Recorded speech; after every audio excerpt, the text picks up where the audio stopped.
की मिट्टी में किसी के बाप का हिंदुस्तान थोड़ी है, किसी बाप की दिल्ली थोड़ा ना। हमारा भी हमारी वोट लेके बैठे ना, दिल्ली देश की राजधानी हो, हमारे इतने है जितना सरकार का है और किसी का है। मैं आपको बता दूं ये कानून के बारे में थोड़ा सा, मिर्जा गालिब ने कहा था कि जला जो जिस्म दिल भी जला होगा, कुरेदते हो राखे जुस्तजू क्या है, ये तरीका क्या है। एनुअली 12,500 किसान सुसाइड करते हैं according to National Crime Record Bureau. 1995 से 2015 तक 3 लाख किसानों ने सुसाइड की है। तो ये राख कुरेद रहे हैं, सुसाइड कर चुका है वो कि राख में कुछ ना बचाओ जी मास, ये बेचने जा रहे हैं। मैं कानून के बारे में थोड़ा शॉर्ट में बता दूं। पहला कानून क्या बोलता है, एपीएमसी से बाहर किसान अपनी फसलों को बेच सकता है। इस देश में 85% किसान ऐसे हैं जिसके 5 एकड़ से कम जमीन है, 70% किसान ऐसे हैं जिसके 2 एकड़ से कम जमीन है। बोला कि प्राइस डिस्कवरी होगी, इंटरस्टेट मूवमेंट हो सकता है। आप मुझे बताओ 2 एकड़ वाला अपनी ट्राली भर कर रहना पंजाब यूपी से तमिलनाडु केरला बेचने जाएगा या लंदन अमेरिका बेचने जाएगा? कौन सा लॉजिक है ये, कौन सी रैशनैलिटी है, कितना ट्रांसपोर्ट कॉस्ट होगा उसका? दूसरा कानून कॉन्ट्रैक्ट फार्मिंग के बारे में बोलता है, उसके एक सेक्शन में लिखा है क्वालिटी ग्रेड एंड स्टैंडर्ड। समझ रहे हो बात को? पहले बोला जाएगा कि चावल इतना मोटा होगा, इतना पतला होगा, ऐसा कलर होगा। समझ रहे हो, खुला आसमान है, उसके नीचे फसल पैदा होती है। बाढ़, पानी, सूखा, आंधी, तूफान सब कुछ उसको असर करता है। अब मशीन तोड़ा ना कि मशीन में से निकला बिना डिफेक्ट के निकल आएगी। ये तो वही बात होगी, सरकार बोल रही कि पानी वाला जहाज उड़ेगा, हम बोल रहे हैं सर वो तैरता है, बोला नहीं उड़ेगा, वो उड़ रहा है ना पानी वाला जहाज। ये मर रहे हैं किसान, ये बकवास कर रहे हैं। तीसरा कानून क्या बोलता है कि एसेंशियल कमोडिटी एक्ट 1955 में नेहरू जी ने पास किया था, स्टॉक लिमिट लगाई थी। आज उसको स्टॉक लिमिट हटा दी है और बोला क्या है, किसान होल्ड करेगा। किसान के बारे में किसी ने कहा कि छत टपकती है उस किसान की, लेकिन फिर भी वो बारिश की दुआ करता है। उसके सिर पे छत नहीं है, फसल के लिए कहां से लाएगा छत? कौन सा लॉजिक है ये? है कोई रैशनैलिटी?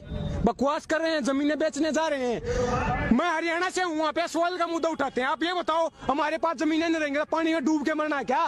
पानी किसके लिए चाहिए? जमीन के लिए, खेती के लिए। आतंकवादी खालिस्तानी बोलते हैं, अगर हम आतंकवादी हैं तो आप हमारे बीच में ऐसे घूम सकते हो आतंकवादियों के बीच में? 70% देश की पॉपुलेशन एग्रीकल्चर पे डिपेंड करती है, तो 70% तो वैसे आतंकवादी हो गए। तो देशभक्त कौन है? आतंकवादी बताऊं मैं कौन है? साधु प्रज्ञामाल ठाकुर, जिसने 2008 में मालेगांव ब्लास्ट केस हुआ था, उसकी मेन एक्यूज है। बैठे हो पार्लियामेंट में, कानून बना रहे हमारा, अपराधी हमारा कानून बनाएंगे, तो ऐसे बनेगा कानून? मर रहे हैं ना लोग। गुरु तो आसाराम थे, तो आप ही हो ना उन लोगों को। किसको? तो पे चुन लिया उस टाइम पे, पता थोड़ा ना था भाई क्या ये ऐसा करेंगे। दूसरी बात, चुनने वाली बात आपको गलत लगेगा, लेकिन हमारे देश में एजुकेशन इतनी ज्यादा है कि जैसे इलेक्शन आएगा कोई हिंदू बन जाएगा, कोई मुसलमान बन जाएगा, कोई ब्राह्मण बन जाएगा, कोई जाट, कोई गुर्जर, कोई दलित। ये जाति पाति के आधार पे वोट देते हैं। शर्म करो आप, शर्म की बात है ये। एजुकेशन नहीं है, इलेक्शन आएगा तब भी इनके साथ मिलेंगे। भगत हैं चिंटू पप्पू पिट्ठू बन के बैठे भाई साहब, ये समझने की बात है। डेमोक्रेसी क्या होती है? डायलॉग, डिबेट एंड डिसेंट, एसएमटी ही डेमोक्रेसी है। यूज करो उसका। तो चुनाव जो होता है, क्या विकास को भूल जाते हैं या फिर जातिवादी को लेकर चुनाव? मैंने बोला ना, वही तो हो रहा है, जाति के आधार पे टिकट देंगे। फिर क्या बोलते हैं कि भाई ये जाट नेता है, ये उत्थान करेगा मेरा। दो आदमी जाति के आधार पे वोट लेके जाएगा तो फिर काम करेगा। आपको पता क्या, वोटर भी तो जात के आधार पर वोट दे। जात के आधार पे, धर्म के आधार पे वोट दोगे तो मन की बात होगी। काम के आधार पर वोट दोगे तो काम की बात होगी। समझ रहे हो? डिवाइड एंड रूल पे बोलना चाहूंगा मैं कुछ।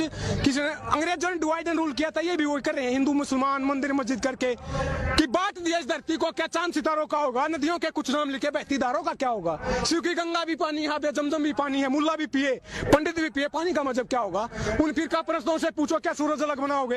एक ही हमेशा से सबकी क्या भी नहीं बनाओगे? नस्लों का जो करे बंटवारा, नस्लों का जो करे बंटवारा, रहबर काम का ढोंगी है। क्या खुदा ने मंदिर तोड़ी थी या राम ने मस्जिद तोड़ी है? अगर स्टेट मंदिर बनवाएगा तो स्कूल, कॉलेज, यूनिवर्सिटी, हॉस्पिटल, सड़कें, बिजली, पानी ये कौन करवाएगा? इस देश में पहले भी मंदिर बने, सरकारों ने बनवाए हैं। क्या ये आर्टिकल 25 हमारे संविधान का बोलता है कि right to freedom to profess, propagate and practice any or not any religion of your choice. धर्म हमारा पर्सनल मैटर है, हमारा फेथ है। अपने आप चंदा इकट्ठा करके मंदिर बनवाएंगे, सरकार मंदिर बनवाएगी। स्टेट का कोई रिलीजन है क्या?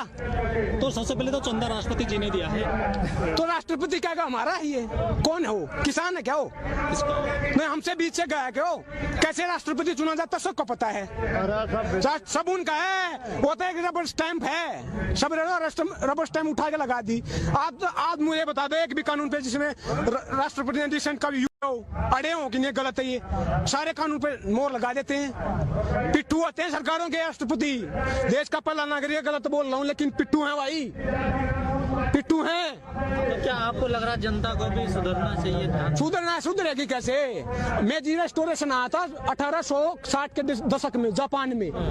छोटा सा देश है, खेती के लिए जमीन नहीं है, टापुओं का देश, आइलैंड पे बसा हुआ है। मेजी रेस्टोरेशन आया था, उससे इंडस्ट्रियलाइजेशन हुआ। देश को इतना पढ़ाई लिखा है, ह्यूमन डेवलपमेंट, एजुकेशन, हेल्थ पे इतना खर्चा किया कि छोटा सा देश है। ये जितने है ना दादागिरी के घूम रहे हैं, वर्ल्ड पावर बन के, घुमा के मारा था, घुमा के भगा यूएसए को पीटा, पर्ल हार्बर पे अटैक किया, चाइना को हराया, रशिया को हराया, सारे देशों घुमागा। छोटा सा देश है। ऐसे ही आज इजराइल पूरे मुस्लिम राष्ट्र, 60 मुस्लिम देश हैं, भगा के मारता है।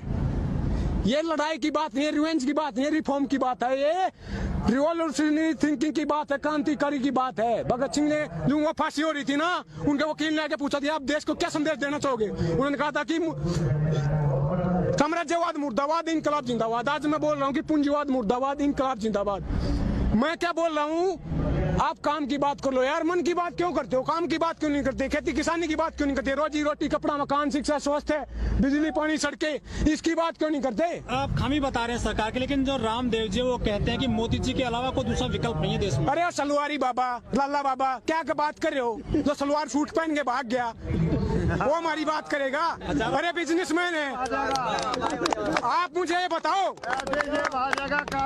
बताओ, योगा करवाते हैं किस लिए? शरीर स्वस्थ होगा, फिर दवाई बनाते हैं। जब हम स्वस्थ होते हैं दवाई की क्या जरूरत है? इस गेम को समझे आप। सबसे ज्यादा वो उसी का विकास हुआ है इस सरकार में। हम तो मर रहे हैं, मैंने बोला ना, 12,500 एनुअली सुसाइड कर रहे हैं भाई साहब। वो कहते हैं किसानों ने कानून नहीं पढ़ा और किसान ना समझे, रामदेव बोलते हैं। आके समझा देना, वो कौन सा चश्मा लगाते? रुको बाबा, मैं अगर आप समझाओ ना, मैं आके कौन सा चश्मा लगाते? हमें भी दे दो चश्मा जिसमें कौन लाइन दिखती हो भले की। ये कानून जहर है, जहर। सरकार क्या बोल रही है कि 2-3 चम्मच निकाल देंगे, गिलास भरा जहर का है, बोले 2-3 चम्मच निकालेंगे, अमेंडमेंट कर देंगे, संशोधन कर देंगे। आप मुझे बताओ, एक चम्मच हो, एक गिलास हो, एक बाल्टी हो, एक चुटकी हो, जहर तो जहर होता है, खाते ही डेथ होती है। ये डेथ वारंट है। लेकिन सरकार कह रही है किसानों का अच्छे दिन आएंगे, इस कानून से लागत का 1.5 गुना मिलेगा, 2 गुनी हो जाएगी 2022 तक। अच्छा, एपीएमसी में खामियां बताई हैं। एक 2016 में, थोड़ा डिटेल में बताऊंगा मैं, 2016 में ई नाम की वो लेके आए थे policy, electronic national agriculture market. उसमें क्या बोला था 2022 तक दुगुनी हो जाएगी। आज कितनी है? वो नेशनल मार्केट होगा, वो कहाँ गई पॉलिसी? वो फेल क्यों हुई? क्या कारण रहा? दूसरी बात, एपीएमसी अगर ट्रेड को डिस्पोर्ट करती है तो फिर केवल 6% किसानों को एमएसपी मिलता है, तो 94% तो वैसे आजाद हैं। उनका उत्थान क्यों नहीं हुआ? मैं बता दूं आपको, 2-4 डॉक्टर हैं, जैसे डॉक्टर दवाई देता ना, हम खाते हैं, उस डॉक्टर का नाम है WTO, वर्ल्ड बैंक और IMF। जो वो लिख के देते हैं वही लगा चेप देते हैं। अपना तो दिमाग यूज नहीं कर रहे, गोबर मूत्र खा रहे हैं साले, समझ रहे हो? यूएसए में एक किसान को 45 लाख रुपए सब्सिडी दी जाती है। लेकिन वो लोग कहते हैं कि मोदी जी का डंका बज रहा पूरे वर्ल्ड में। बज रहा है, अपने देश में तो बजाओ पहले। डंका किस चीज का बजता है? 19 करोड़ लोग भूखे सो रहे हैं। ग्लोबल हंगर इंडेक्स की रिपोर्ट आती है, 94वें नंबर पर है इंडिया। पाकिस्तान, बांग्लादेश और अफगानिस्तान से पीछे, आतंकवादी देशों से पीछे। ये डंका है क्या? कह तो रहे हैं कि हमने जो आसपास के देश अभी भी जीत रहे हैं वो। कहाँ? कल सर्वे आया, उसमें भी अभी भी उनके फैन फॉलोइंग बढ़। अरे सर्वे कहाँ आया है? ये बता दो। गोदी मीडिया में आया है? इंडिया टुडे ने बता दो कहाँ पे आया है? इंडिया टुडे ने कहा है कि सबसे अच्छे मुख्यमंत्री योगी जी है। प्रधानमंत्री जी नहीं, फिर वही तो बोल रहा हूँ मैं। बताया किसने है? इंडिया टुडे किसका? किसान का है क्या? हमारी बात करता है क्या? वो पिट्ठू बन के बैठे हैं, चिंटू है, चाटुकार है, वो पत्रकार नहीं है। सरकार की बात करते हैं, हमारी एक बंडल पे बिक जाते हैं यार। 2 रुपए की कौड़ी की औकात नहीं है, हमारी बात करेंगे वो। क्या लग रहा है? बात सुन के तो वोट देती है जनता। किसकी बात करेंगे आप? मुझे बताओ। डेमोक्रेसी के 3 स्तंभ होते हैं, 4 होते हैं, एग्जीक्यूटिव, लेजिस्लेटिव और जुडिशरी। चौथा होता है मीडिया। अब मोदी जी के बारे में मैं कैसे जानता हूँ? आप कैसे जानते हो? मेरी बुआ का लड़का है क्या? आपकी बुआ का लड़का है? मीडिया ने बताया ना, क्योंकि थाली लेकर उतारी, दिन रात भगवान बनाया कि नहीं बनाया? भगवान ने बनाया ना। तो मीडिया वाले जिसको चाहे चढ़ा सकते हैं, आपको ही चढ़ा सकते हैं, मुझे भी चढ़ा सकते हैं। तो मीडिया सही काम नहीं कर रहा क्या? काम की बात होनी चाहिए। मीडिया कहाँ काम कर रही है? मीडिया के बारे में कहा था कि वो बारी बारी से कर रहे हैं ना विकास, कि देश चलता नहीं मचलता है, मुद्दा हल नहीं होता उछलता है। जंग मैदान पे नहीं, मीडिया पे जारी है। आज मेरी तो कल तेरी बारी है, यही तो हो रहा है। चुन चुन के मारे एक छज्जा टूट जाता है, उनको चुनने हो जाते हैं यार। और किसानों के पिपली में हाथ टूट गया, उसके लिए कोई एक आवाज नहीं उनके पास। अच्छा, आखिरी सवाल आपसे। अमिताभ बच्चन है, बॉलीवुड कलाकार हैं, वो किसान चैनल है जो उसके ब्रांड एम्बेसडर रहे हैं, लेकिन उन्होंने ट्वीट नहीं किया किसानों के लिए पूरे आंदोलन में। अरे ऐसे लोगों के हमें जो नौरतल तेल बेचते हैं तेल उसी ऐसे लोगों के हमें आज से ये भी नहीं, हम अपनी आवाज उठाना जानते हैं। सपना चौधरी है, हाँ। वो भी काफी फेमस है, किसान के लड़के किसान भी काफी डांस करते हैं उनके लेकर के, लेकिन वो भी ट्वीट नहीं कर रही है। वो किसके साथ है? बीजेपी के साथ है, उसकी पार्टी में जुड़ी हुई है, इलेक्शन में खड़ी हुई थी, नहीं खड़ी हुई थी उनके साथ, सबको पता है। वीरेंद्र सहवाग भी नहीं कर रहे हैं कोई ट्वीट। भाई मैं अब पूरे देश का चिट्ठा तो लेके बैठा नहीं, कौन क्या करा, कौन किस टाइम पे मुंह क्या। काफी ट्वीट करते हैं ना वो तो। मैं रिपब्लिक भारत वाला तो हूँ नहीं कि क्या कुछ टाइम पे छींक मारी, वो वही लेके घूमते ना। रिया ने छींक मारी, ब्रेकिंग न्यूज जोर से मारी, समझ रहे हो। मैं रिपब्लिक भारत से हूँ नहीं भाई, समझ रहे हो। बात क्या है कि काम की बात होनी चाहिए, खेती किसानी की बात है, लेकिन मैं शाम तक बोल सकता हूँ क्योंकि किताब उठा रखी। भगत सिंह ने कहा था कि इंकलाब ने तो बम से आता है, न पिस्तौल से आता है, इंकलाब आता विचारों से, नॉलेज से, किताब से। ये किताब बोल रही है, ये बकवास नहीं बोल रही, गोबर मूत्र नहीं बोल रहा। तो मैं अपनी बात को खत्म करना चाहूंगा। भगत सिंह की कौम है ये, भगत सिंह के बगैर हम खत्म नहीं कर सकते। पीयूष मिश्रा जी ने कहा था कि वो काम बुलागा काम हुआ जिसमें चंद्रशेखर आजाद न हो, वो इसको बुलागा इसको जिसमें भगत सिंह की याद न हो। भगत सिंह की याद न, और हमको बात को खत्म कर दे, ऐसा नहीं हो सकता। भगत सिंह ने कहा था कि लिख रहा हूँ अंजाम जिसका कल आ जाएगा, मेरे खून का एक कतरा इंकलाब आएगा। जोर से बोलना है क्योंकि उसी भगत सिंह ने कहा था कि गूंगे बहरों को सुनाने के लिए धमाका जरूरी होता है, और ये आवाज धमाका है, पार्लियामेंट तक आवाज जानी चाहिए। गूंगे बहरे हो, इंकलाब